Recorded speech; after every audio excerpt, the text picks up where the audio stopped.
What it do, cuckolds? It's your boy, the hater, up in this piece. Hater on the road, that's right. Do I even do videos from home anymore? I don't even know up in this mug.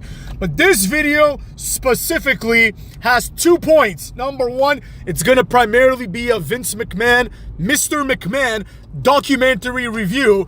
But I wanna take a few minutes to talk about those two degenerate losers, Technical Workrate Productions. As one of my fans pointed out to me yesterday, once again, these guys talk about me. Now, the hater is a fair man, and I will concede that I spoke about them recently first. You know, I'm not here to lie and pretend that I didn't come after them. I mean, I didn't really, but you understand what I'm getting at. The hater acknowledges the truth. Now, in the 3 boring minutes where these guys spoke, one of their supporters, probably one of them, posing in a different account, gave them $9.99 to discuss the hater. So you're welcome. Finally, you've made some money off of the hater's name, which is ironic because in the past, they accused me of using them for clout. Now, in the 3 minutes that they talk about me, number one, they go all over the place. One of them, who you could barely hear in the video, says, I don't care about him anymore. Of course you don't. The hater is on your tails. I have surpassed you in every metric imaginable, except for subscribers, which in the next few weeks or a few months, I'll have surpassed you in that as well.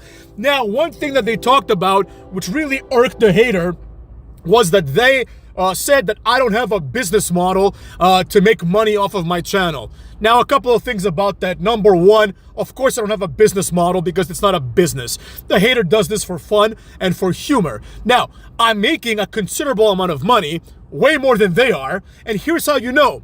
There's a website called Social Blade. I believe it's Social Blade. You can go on it and put in the name of every YouTuber. And while the figures are underreported, you can put in the hater and you can put in them, and you can see that I make about 5 times more money than they do. Number one. Number two, there's 2 of them. So that $9.99 that they got after YouTube takes their 30, 40%, whatever it is, that leaves them with, let's say, $6. They have to divide that by 2 people. You understand me? Because there's 2 of these jobbers and there's only 1 hater. There can only be one, with everybody saying hater rules. Now, in addition to all that, let's get to the nitty-gritty of who these people are fundamentally, right? They keep moving the goalpost, right? At first, the hater was stuck on Park. That was the story they went with. Now this year, the hater has gotten like 4,000 subscribers. You can use the same website, Social Blade, and you can see that this month, a slow month for the hater, because I haven't been putting up as many videos, even though I'm getting more views and making the same amount of money, it looks like. A slow month for the hater. And this month, I've gotten about 250 or so subscribers. You can literally look at Social Blade, because I did, and on their thing, it says that this month, they've earned 20 subscribers, which represents, same thing, Social Blade, a 100% increase from the 10 subscribers that they got last month. In other words, this channel is dead in the water. It's only a matter of time before these guys delete their old videos and attempt another rebrand, because they are inauthentic. Unlike the hater, whose first video is still up. The hater is a real one. These guys are not. Another thing, they said the hater is a low intelligence guy. I don't think I need to even address this because I believe that it's very evident who is smart and who's not. As one of my fans pointed out, I could be wrong about this, one of my fans said that these guys apparently are flat earthers. Enough said. Galileo in like the 14th century figured it out, and these guys still believe, allegedly, I don't know, I don't want to spread false information, that the earth is flat. In addition, as we've mentioned before in this channel, they believe in Baphomet. You know what I mean? So, I mean, you can be a judge of your own and see how smart these guys are. Just like the other guy whose name I forgot, you can look at my videos and his videos and you can tell, make your own determination as to who is and who is not intelligent. Now, as the hater approaches 7,000 subscribers, first I gotta get the 6,000. That's where they're stuck at, right? They're like at 6.9 according to Social Blade. So, I mean, honestly, at this pace, if they get 10 subscribers a month, I'm gonna get the 7,000 before them. I'm gonna get 1,000 subscribers, you know what I'm saying, before they get 100. And if not, surely I will get to 10,000 subscribers next year, and they likely never will. The reality is that once I pass them in subscribers, they will never catch up to me. It is impossible. Do you understand me? In terms of views, you don't even need to go to Social Blade. You can look at my YouTube channel and you can see the views. I get like 170,000 views a month. These guys probably have that many in their entire lifetime. It doesn't matter. The point is, I'm clearly superior to them. And now, after they talked all that shit about getting clout, they even said in the video, oh, he's dropping our name for clout. You're right. That's my goal, especially now. My goal is to attract the 10 subscribers that they got, which I get in a video. I get more subscribers than they get in a month. My goal is to attract 2 or 3 of those 10 subscribers to hopefully subscribe to me when I have surpassed them in every reasonable metric. And when I say reasonable metric, I mean literally every metric aside from subscribers, which is going to happen in the next few months anyways. So when I surpass them, I'm going to make another video about them, but that's probably going to be the last I speak of them, unless they decide to respond, because I can do this all day. You know what I'm saying? I can do this all day. I could do this all day when I had like 1,000 subscribers, and those guys had the same number that they have now, basically, right? But they've grown 0. So talk about getting stuck on park. These guys are so stuck on park that there's not even a reason to put the car on drive anymore. Just get out of the car, abandon it as it is, and move on with your lives. You dweebs. Now let's get to the Vincent Kennedy McMahon documentary. Thank you for putting up with me, guys that don't care about technical Workrate Productions, which is probably nearly all of you. Now, I finished all 6 episodes of the Vincent Kennedy McMahon, the Mr. McMahon documentary, and I did not really enjoy it. Here's the thing. Number 1, the first 3 episodes are not good at all, right? In the beginning, we start out with a little bit of biographical information about VKM himself, right? We learn about his childhood, we learn about his upbringing, nothing new, nothing that you can't glean off of reading the first paragraph of early life on Wikipedia, or that you couldn't glean from those What Culture videos that I reacted to, right? Absolutely nothing new. Then they start delving, I think this is either episode 1 or 2, they start delving about WrestleMania. Now I understand WrestleMania is obviously an integral part of the Vince McMahon story. However, that seems to be a different documentary for a different time. If you're going to make a documentary about the rise of WWE, then all that stuff, you can just take it and just plug it into that documentary. Because this was not about Vince McMahon. I didn't hear anything that I didn't know. The only thing the documentary said was Vince took over the territories. I know. I was hoping to find out how, in what order, and the reactions of people. But none of that was provided in this documentary. Then by episode 3, we get to the Montreal screw job. There's a few things that I learned here. Like, for example, Wendy Richter getting the screw job done on her first, right? This really validated what I thought about Bret Hart. This guy's a whiny little bitch. And there's a part where he says he thought that they purposely killed Owen Hart, like to get back at him. This guy's ego is unbelievable, especially for a guy in a fake sport. It's like, dude, you're not really a champion, right? And I don't think anybody would murder your brother, who, as far as we know, was a beloved member of the WWE roster, right? To get back at you. Why would Vince McMahon take the risk of ending his whole, organization with a murder to get back at Bret Hart? The level of grandeur that this guy has, like delusions of grandeur that is, that he has about himself are unbelievable. He came out looking really stupid, in my opinion, in this documentary. Someone that came out looking really smart, there was 2 people that particularly stuck out. There was this heavy broad who was apparently some sort of wrestling journalist. She came out looking really good. She came out looking really knowledgeable. And of course, Tony Atlas. There were a lot of questions that were asked to multiple people, and none of them answered it. Like they asked, what's Vince McMahon's legacy? And you have Undertaker, Booker T, all these legends. I want to hear what they have to say. They're like, that's a good question. I don't know. Vince McMahon was like, I don't know. Tony Atlas was like, the greatest promoter in the business. The end. The openness of Tony Atlas and his intelligence, which I did not know he possessed, because they never really gave an opportunity to do that. The only time that I've seen him was when he was like the laughing idiot with Abraham Washington, whatever his name was. I think it was Abraham Washington, right? So, Tony Atlas seems to be a great wrestling mind, and a very intelligent man. He came out looking really, really smart here, and he provided a lot of insight. The fact that Undertaker and Stone Cold were interviewed was completely meaningless. They said absolutely nothing. They may as well not have been there, right? Same thing with Vince and Shane. Nothing was said, right? Even with Vince, nothing was said. The person that got the most screen time, strangely, is Dave Meltzer and some other Dave Meltzer guy who was bald. I don't know his name now, right? Now, okay, I get it. This is the documentary that we're watching here, but let's be real, right? We already know how Dave Meltzer and this other guy feel, right? We already know that sentiment. And that was my biggest criticism of this documentary as a whole. right? The documentary, I think it was Bruce Pritchard who said, he was like, you guys are not presenting this well, right? You're not presenting Vince McMahon the person, and I get it. The story was about Mr. McMahon the character, but they really made sure to tell you that they are the same person, which is a false equivalency, right?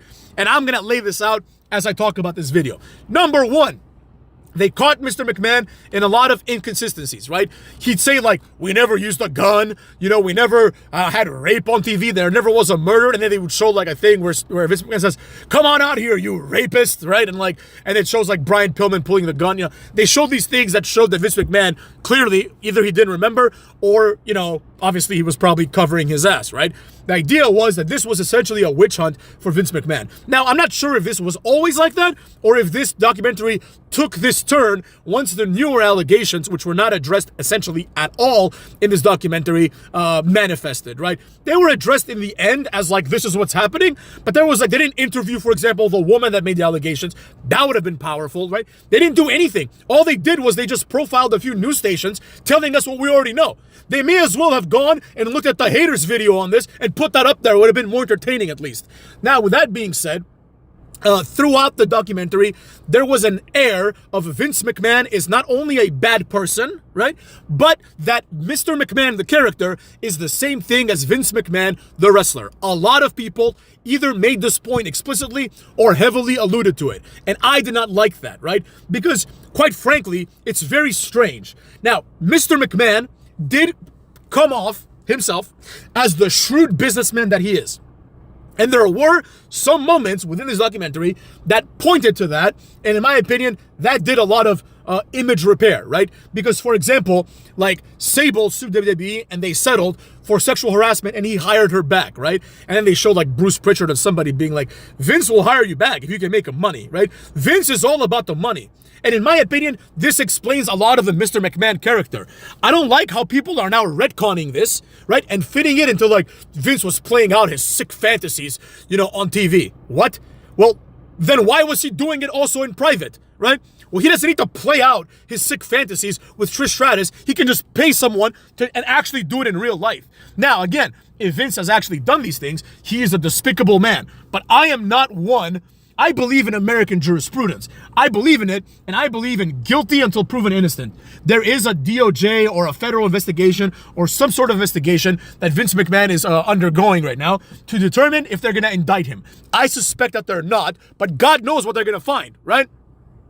The fact of the matter is, the lawsuit that the woman presented is not fact, right? And a lot of people that don't know anything about the law don't know this. They don't understand. But when you file a lawsuit, you write the facts in your favor, right? So Vince McMahon's team is going to, and probably did, but nobody published it, they're going to file an answer, is what it's called, right? They're going to answer all of the accusations that this woman said, right? And in that, they're going to present the same facts with a spin in their favor. So people are looking at the facts of the person suing Mr. McMahon and concluding from that.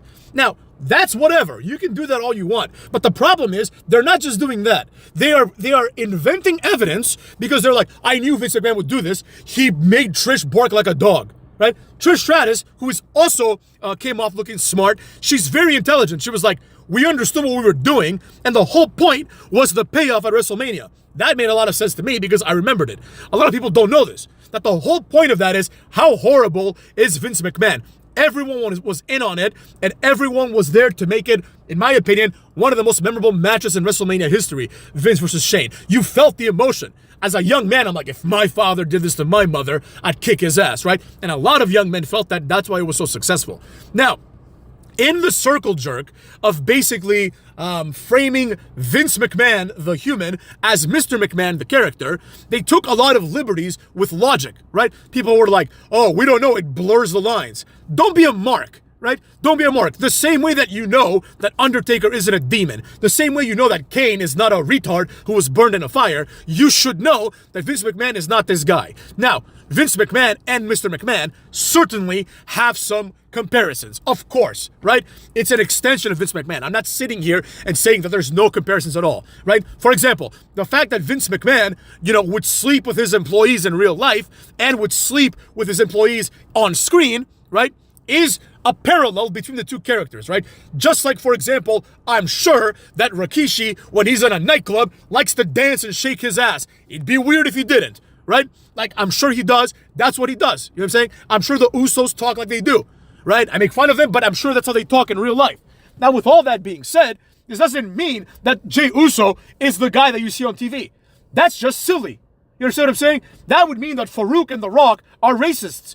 That would mean that The Rock is a horrible human being. That would mean that John Cena is a successful rapper who just walks around dressing like a rapper and basically cutting rap promos on people, right? That's not what he is, cucks. And of course, you can extend this to many more severe gimmicks, right? You would think that Snitsky is a baby killer. You would think that, I don't know, like that Kalisto is always walking around with a mask. You understand what I'm saying? What you see on TV is what you see on TV. The same way that you cannot take Vince McMahon seriously as Mr. McMahon, it's the same logic as watching, like, I don't know, Cape Fear and thinking that De Niro is a homicidal maniac, or watching The Godfather and thinking that De Niro is a mafioso, when in reality, De Niro is a pussy. You know what I'm saying? Like, he's an actor. That's what they do. They act. Now, if the acting is good, people sometimes get a little bit upset. And there are some forms of art, I will concede. There are some forms of art, wrestling is one of them, right? Where the difference is quite clear, right? But sometimes it's not as clear, even in wrestling, right? Another one is comedy, right? So if someone makes a joke during a stand-up, people react to it like this person really meant it. But if they make the same joke in a movie, everyone kind of understands, oh, this is not really him. He's playing a role, right? You understand what I'm saying? You know, there's a movie with Ed Norton where he plays a Nazi called American History X. Then there's a movie with Edward Norton where he plays a Jewish magician. You know, like, he's not both, motherfuckers. He's just Ed Norton. He's just Ed Norton. You understand what I'm saying? That's how this works. So the bait and switch that they were trying so hard to say Vince McMahon and Mr. McMahon are the same thing. This was like a thesis. They had an argument. This wasn't an objective documentary. From the beginning, the argument is that Mr. McMahon is Vince McMahon. You can tell this by watching the documentary as well as from the title, right? This was not a documentary about Vince. This was 10% a documentary about Vince, 90% shit that we already knew that they've made documentaries about before, right? Like the Attitude Era. WWE made a better documentary. Like the Monday Night Wars. WWE made a better documentary. The Montreal Screwjob. All of these have been done by WWE. So this was a lazy attempt to create a documentary. They had Vince there, and they asked him some questions, but they didn't ask him anything new, right? Basically, they'd play an interview. It's like Vince and Bob Costas. They're like, what did you mean when you said this to Bob Costas? He's like, I meant what I said. They're like, oh, thank you. Thank you for reconducting the Bob Costas interview and other similar interviews. I was expecting something new, and I got almost nothing new. Anything that I got that was new was basically an appreciation of other people like Tony Atlas, and I learned a few things here and there, like, for example, that Vince apparently was molested by his mother, the documentary claims and Vince alludes to, right? Well, the documentary doesn't claim it. One of these guys, like the Dave Meltzer's, one of these, alludes to it, and Vince also alludes to it. He says there was incest in his life, and they say in the documentary, someone says that it probably was his mother, right? So, you know, that's something I didn't know. Sucks. I wish it didn't happen, but it did, right? And Vince McMahon, and and then they talked about Vince and Shane's relationship like I give a flying fuck. I don't care. You know what I mean? This, like, I want to know about Vince. I want to know about the creative mind that made wrestling. They basically just said Vince made wrestling, and then he was like accused of sexual assault. That's the documentary. You don't need to see it if you haven't seen it yet. You've seen the haters' review of it, and that's all you need. So, as far as I'm concerned, the documentary, although it is a good watch, right? It's a good watch for people like me and likely many of you, because you guys are fans of wrestling, so you find the subject matter interesting. But I recommended it to my mom, and she's like, I don't like Vince. I think he's a creep. And she's like, I'm not going to watch it. And I was like, it's a good documentary, Mom. I was just trying to get her to watch it, right? This was like episode 2, because I was hoping it would get better, but it didn't. So there you are.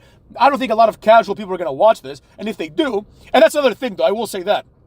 Like, it's possible that all these things that I knew, most people don't know, right? Like, if you go watching, like, WWE documentaries, if you watch, like, let's say a documentary on the Monday Night Wars, right? You probably either already know about it or, you know, are already a big-time wrestling fan, because a casual person's never gonna watch that, right? Like my mom would never care about the Monday Night Wars. But if presented as a documentary about Vince McMahon, who is one of the most interesting people in the history of the world, right? Then maybe people are gonna watch it. So those people, I'm sure, are gonna learn something. But me and you, probably not, cucks. So with that being said, take care of yourselves and subscribe to your boy so we can surpass technical Workrate productions faster than I envisioned. Cuck olds.